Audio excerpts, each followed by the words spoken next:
coaches, before we get going today, I just wanted to thank you for all you've been doing to support this podcast. And we have an incredible lineup coming up here. We have just about every major college conference represented. We have a ton of FBS coaches, Division II coaches, Division III coaches, some great high school football coaches coming on the podcast to share with you and help you grow professionally during this time. I really appreciate all of you asking your questions on Twitter. Please follow me at Coach K. Grabowski for our daily updates on our guests and your opportunity to ask questions. We will read them on the show and attribute those to you. So please contribute to the show as much as you can. On today's podcast, we're going to look at a different approach to putting together a defensive system, one that our defensive coordinator has done now for some time and been successful with at the University of St. Francis. And that's Coach Joey Didier. Coach, great to have you back here on the podcast. Hey, thanks for having me. I always enjoy my time talking to you guys.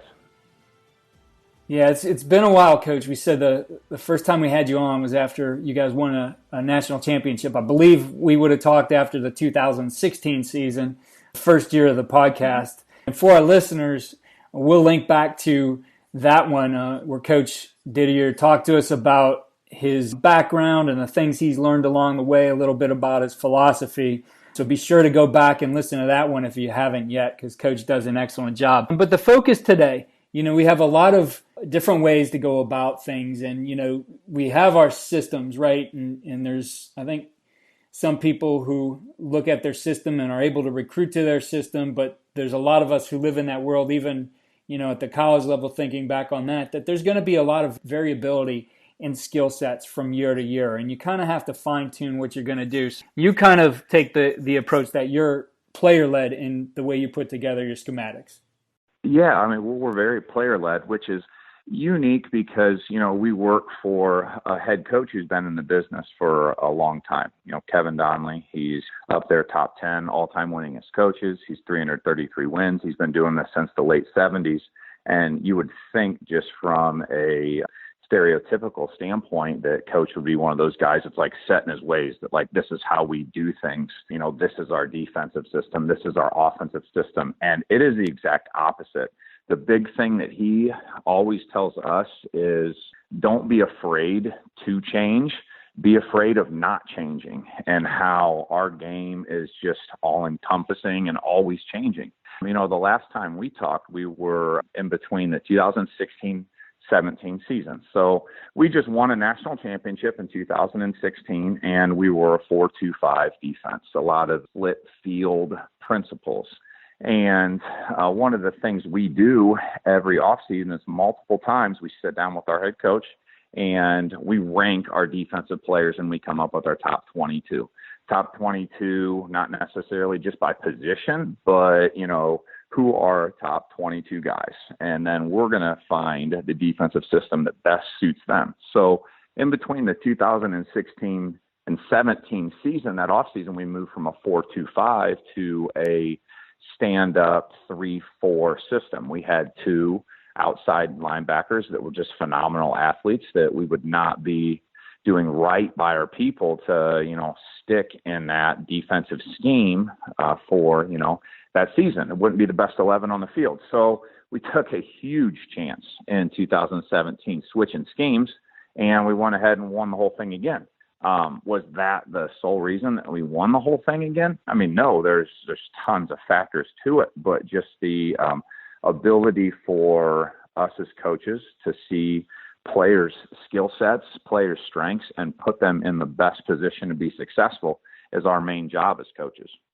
Yeah, I'm really interested in how you do these things, because I think there's a lot to learn in the way you do it. So let's start with the identification of those, top 25 players, as you've mentioned. What's that process? What are maybe some tools you use to evaluate to start to give you this picture of who you guys are going to be in this next season? Yeah, so we started without specific criteria in mind so that we can force some conversation between the staff. But us as a defensive staff, we will sit there, pen and paper with personnel chart next to us, and we will personally rank our top 25 guys. then we'll get on the board, we'll number rank them, just using the golf, the low number is the highest, and the high number is, the lowest, and we'll start to tally out. And we'll end up getting to some points where we'll end up having a lot of talking discussion about why a guy is ranked as such. And you really get a feel, as a coordinator, for the types of things that your staff is looking at. You've got some guys who are going to look at, the size and stature of a kid. You've got somebody that's going to look at, well, this guy is very fundamentally sound. This guy does everything we ask him to do. This guy's never a problem, and there really are awesome conversations because you lock yourself in a room, and when you walk out, everybody is in agreement of this is the direction that we're going to go. And the big tipping points when we're ranking them are usually the guys that fall into that 10 to 14 range. So who are your fringe starters? And as we talk a little bit more on this podcast, what that's led to a lot has been sub packages, making sure that we're utilizing something in a starting role for the top 15. And that's really where the teaching starts to progress, because as opposed to starting from scratch with a whole new scheme, we just basically make the sub package the main package and kind of rotate our packages accordingly. So, but it all starts with these conversations, as a staff, and we'll do so 3 times throughout a year. We'll do one immediately after the season ends because it's all fresh in coaches' heads. They've got the film right there. Then we'll do this right at the beginning of spring practice because we want to evaluate how guys have done in winter conditioning. And then we'll do the same thing again right before preseason camp so that we can make sure that we've got our personnel aligned that best suits our team. Yeah, you kind of answered my follow-up question, which was that's at a static point in time at the end of the season. And the requirement might be, how do these guys develop? But you're looking at then, okay, this is where this guy developed himself this offseason. We've seen him in our strength program, our speed program. He's really stepped it up in these areas. And so now he may factor in differently as you guys look at this again at the beginning of spring ball or before spring ball. And then, of course, some of the performance of spring ball, being able to see, did this pan out? Did this guy who we saw really develop, translate all that maybe speed and strength that he's added to himself, translate that onto the field? Oh, absolutely. And really for us, throughout the history of doing this, the biggest jump has been after that freshman season, because recruiting in small college football, and we are blessed with great support from a university. We've got great tradition. But we also know that our place in recruiting, we are not, in a list of DBs against Nick Saban and Kirby Smart, we're picking guys that fit our university and trying to maximize their potential, help them fill their bucket. So you have to take some chances on guys. Why is this kid not a Division I athlete? Is he too small? Is he too slow? Is he too stiff in the hips? All of the measurables that end up knocking someone to the, FCS D2 high NAI level. So we will take athletes and take the best player as opposed to pigeonholing a guy to a position. So honestly, I'd say over half of the freshmen that come in before they suit up in the fall have moved positions defensively. And they're just simple moves, things like moving from field corner to boundary corner, moving from, our free safety, which is more of our field safety, to our boundary support safety, or moving from safety to backer, or, backer to end to inside, trying to get more speed on the field. But as long as we're bringing athletes into our program and that they understand that there's going to be a development to it and it's going to be ever changing, it's been great. I mean, in the 16-17 season, we had an All-American linebacker by the name of Eric Dunton, who came to us in high school as a safety who was a wrestler. Kid wrestled 171 in high school and was always on a weight cap. He ends up graduating as a 230-pound inside linebacker and an All-American. But, he wasn't ready to play linebacker at 170 pounds. So a lot of those things do happen because of the nature of recruiting. Absolutely. So moving this then to the schematic side of things.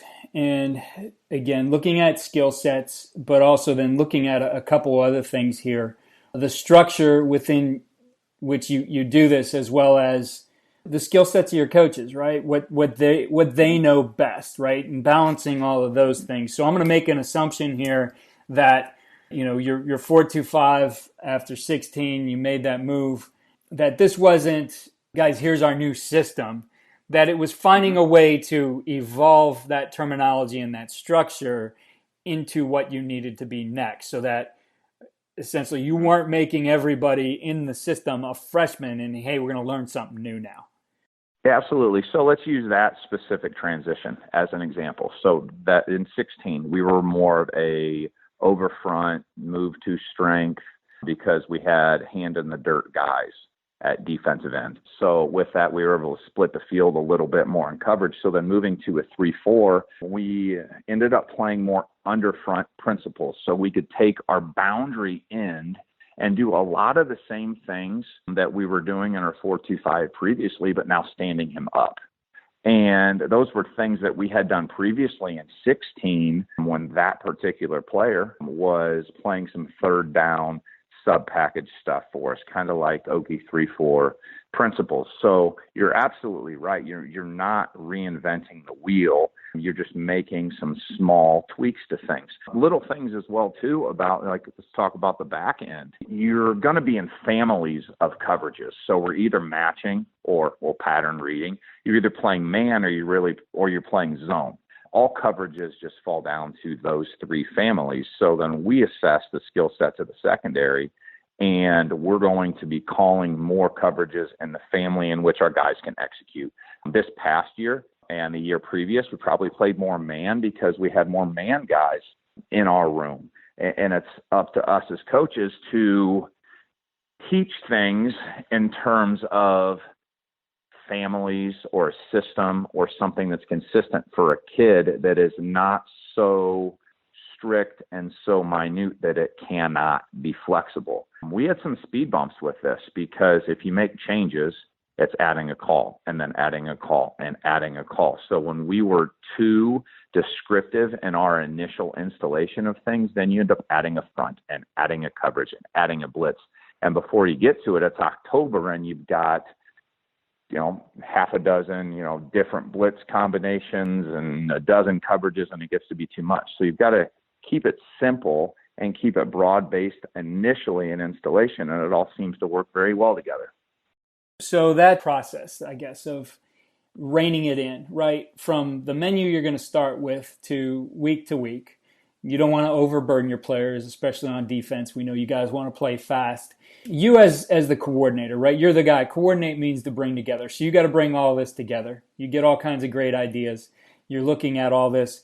How do you sculpt this into something that, all right, here's what we legitimately can practice?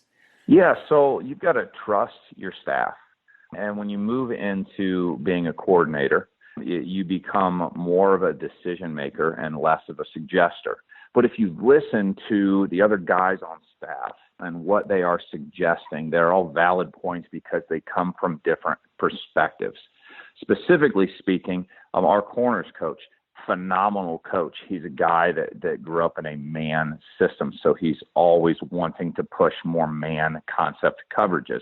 And in the beginning of our relationship together on staff, there was a little friction there because man is not something that I am as big of a fan throughout the years of running. But I started to dive into his world and see the things from a corner's perspective as to why it was best suited for our system to play more man. So you have to pick and choose what you feel is best for the players. You have to trust your staff. You have to listen to your staff. But the biggest thing you've got to do is when a decision is made, whether that is a recommendation that I made or our defensive line coach made or our linebacker coach made. When we walk out of the room, it's a unified front, and it is a decision that we have collectively made as a program and as a defense. Because if you don't have that type of trust and camaraderie with the staff, then you start to compartmentalize.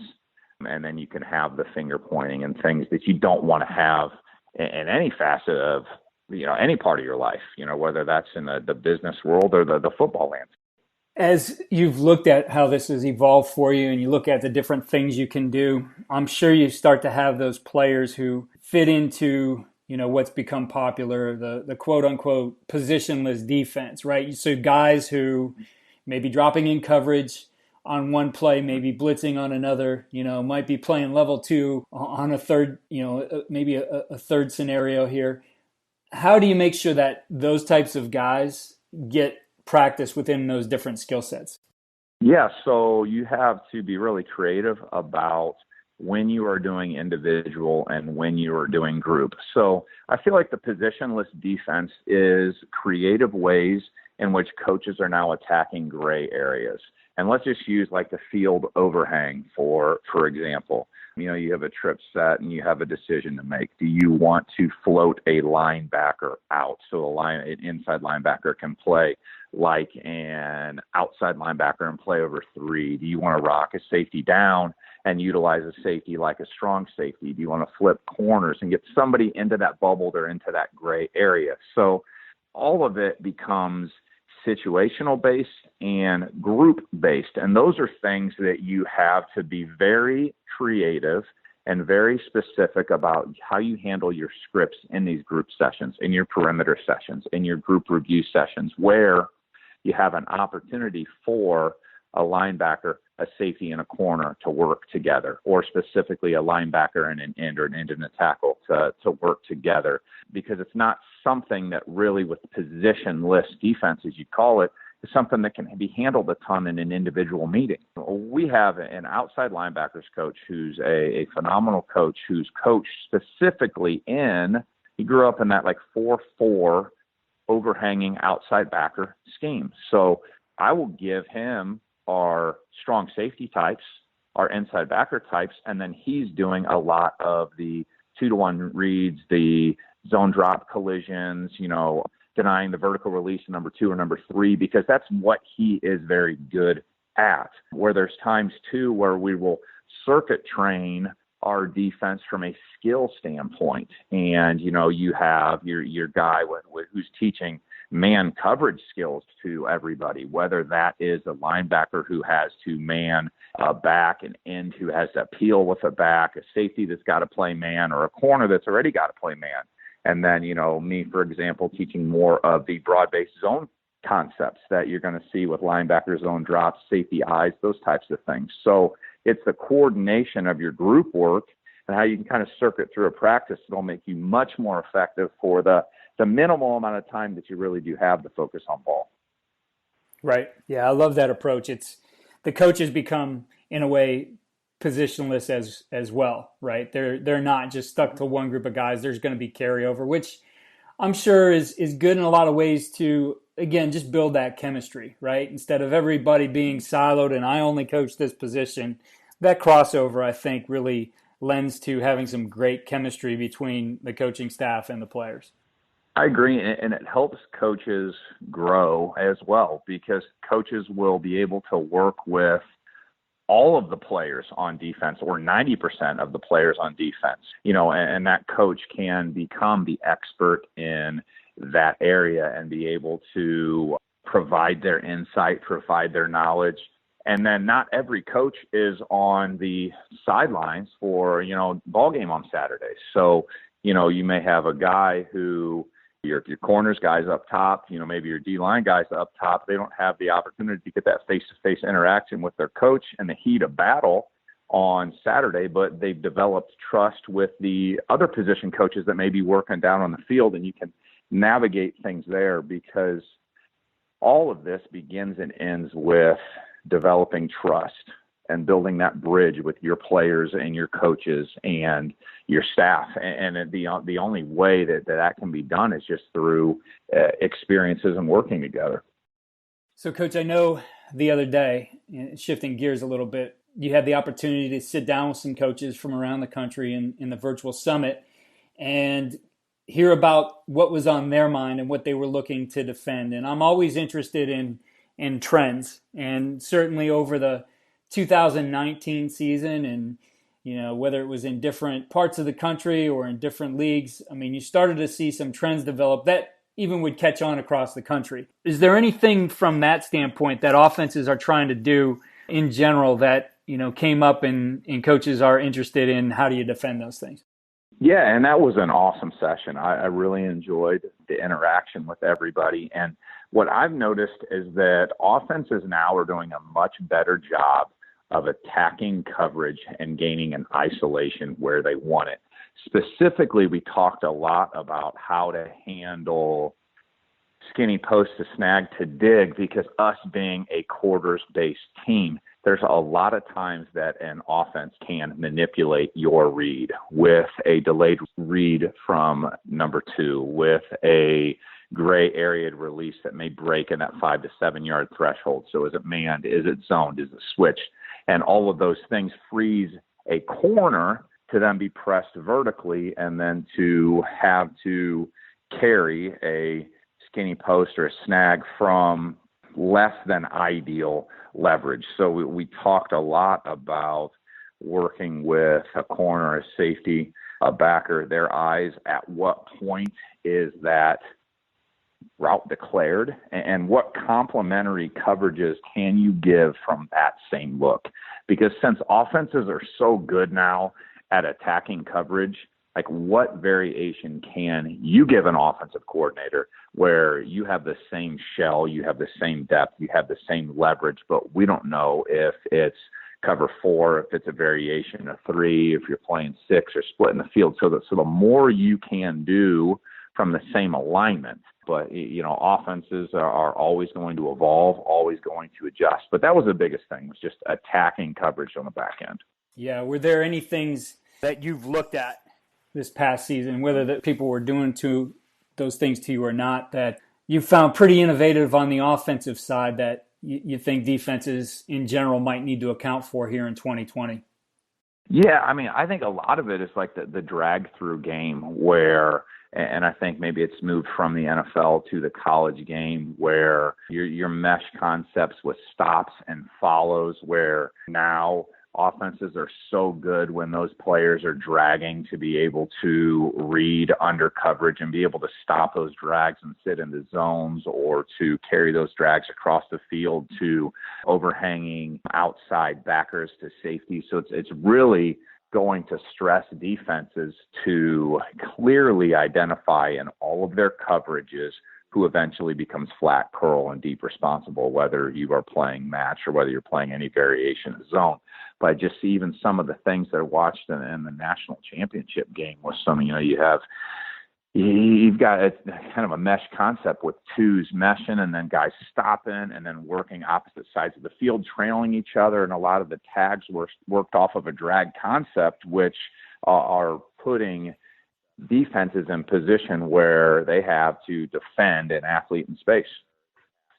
Yeah. What do you feel schematically gives you the best opportunity, or I guess maybe it's even a little bit of technique as well, I'm sure it is, to stop those kinds of things?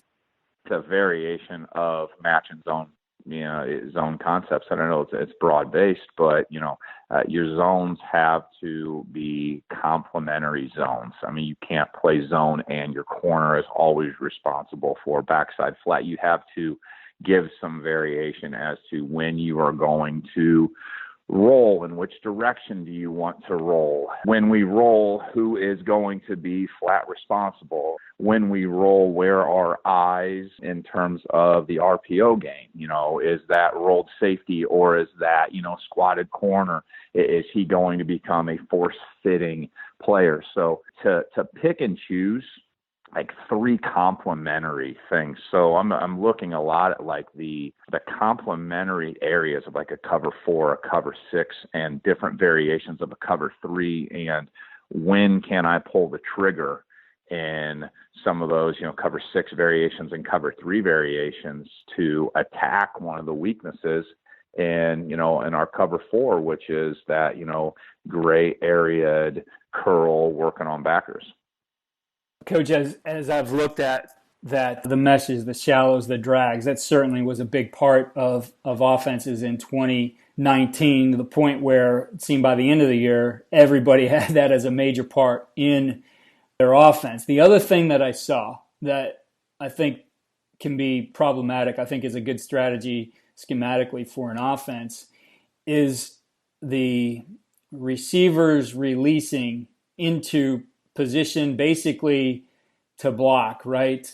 Sometimes on the very edge of how legal is it, but also even, we had a really good summit I watched with Josh Herring. He's in Georgia, a high school coach, just going through their shallow screen where the offensive line is pass protecting and they're running this guy right behind the line of scrimmage with receivers basically getting on the stem of their routes and then blocking. So now just a ton of space opened up between that defensive line who is not tracking at all on a screen because no key took them that way.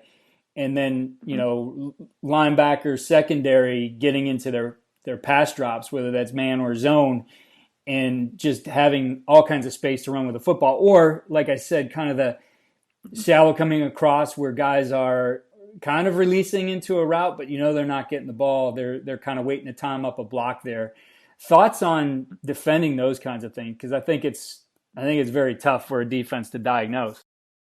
Oh, it's very tough. And, we saw in the playoffs, 4 out of the past 5 years, Morningside College. And I know you've had Coach Luders on, who's now over at Central Missouri at the OC, and they would do a lot of those similar things to us. And, how to read the demeanor of the receiver and be able to pinpoint as quickly as possible if we are playing man, if we are now zoning or switching is key. But if you are constantly in the same family, like let's use like cover 4, for example, and we're constantly in a cover 4 concept. So we know we have all eyes on 2 or we have eyes across the field to 3, and that read starts to get muddied or they start to kind of stalk and slant because, you're going to be very passive.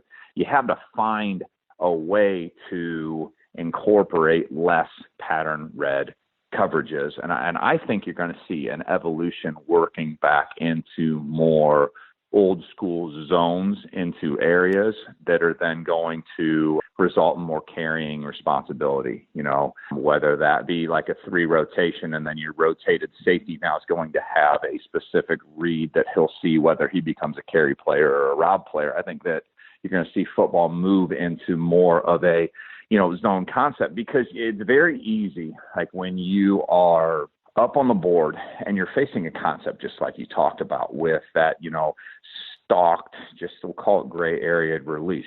You can always just say, well, hey, let's just man it, right? Because then you saw that big evolution in defensive football just these past few years with cover 1. It's like everybody's getting into cover 1 now because you can keep somebody on top and you can get in people's faces and you just know I've got my man, that type of deal. But then now you're going to navigate the world of man beaters.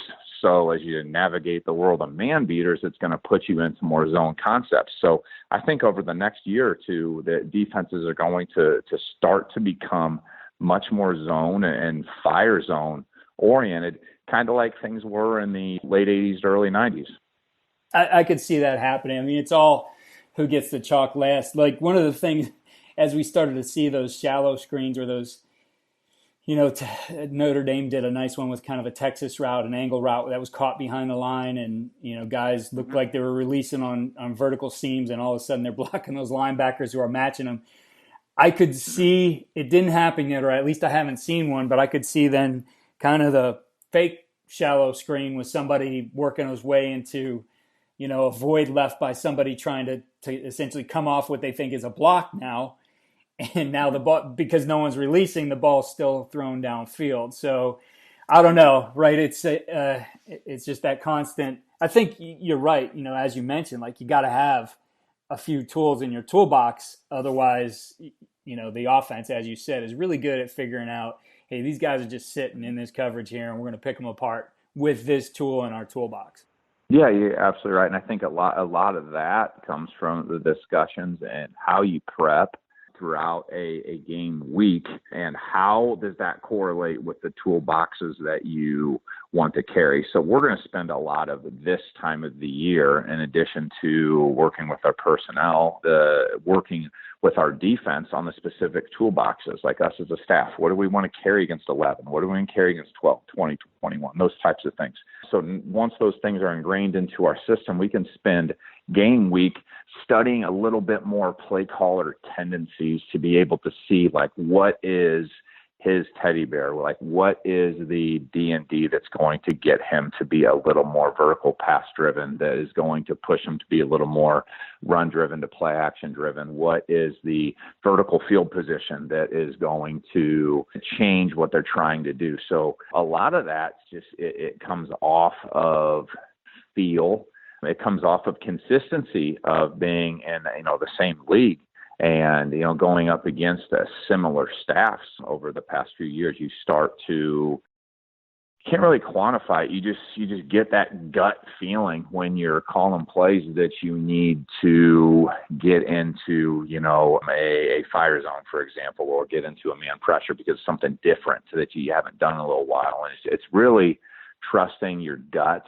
And if you have a system that is too complex, where you have to think too much throughout a game, you can never trust your gut, because you cerebrally don't even get to that point, because you are so driven on the measurables. It's, 2nd 7 from the minus 37-yard line. It's on the left hash. They're in 11 personnel. We may get this, we may get that, and then you just end up with so many different things in your head that you end up just getting into a base call, and then the offense has you by the short hairs. So the more that you can simplify your scheme, the more you as a coordinator and a play caller are able to hear your gut, because if not, you're just scrambling. Well, Coach, I appreciate you taking the time. I know we all have a little bit of extra time as there's no commutes anymore and there's not a lot of the face-to-face stuff we're doing, but thanks for taking time here on the podcast as always. And for our coaches out there who are listening, share your recruiting information, the areas you recruit, and as well as how they could contact you. Yeah, so my Twitter handle is Coach Joey Didier.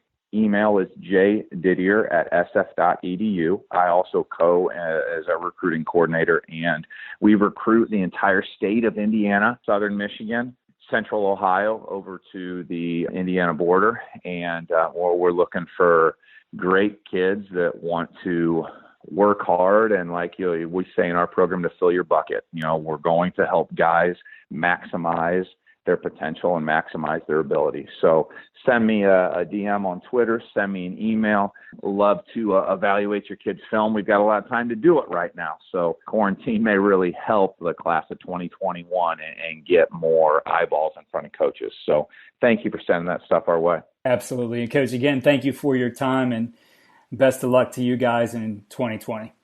Hey, thank you. Always enjoy being on.